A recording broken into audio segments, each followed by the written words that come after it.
Vandag is ons hier by die Air Force Museum. Dit is die oudste en die grootste museum in die wêreld. En ek het een van my buddies, Andrei, gebring saam met my. Een van die refugees wat niet gekom het.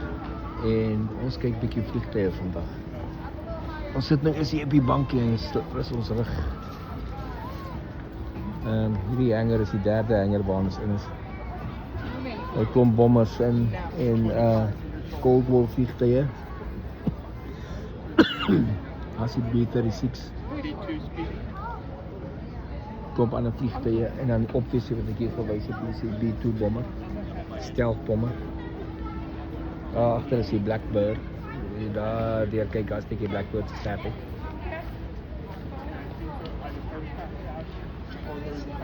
En daar bo is 'n U2 in die ceiling abo is 'n spy plane. 'n U2.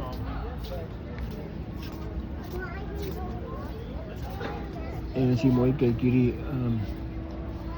B-36 hy het 6 prop engines en 4 jet engines. Ek sal dan afneem as ons nader is. Dit is wat ons hier doen vandag. En hy hanger nog tot deur onderaan. So is 4 sulke massive hangers. Vat jou meer as 'n uur om die hele hanger te loop. En soos ek gesê, die grootste en die oudste Air Force museum in die wêreld. Baie nice.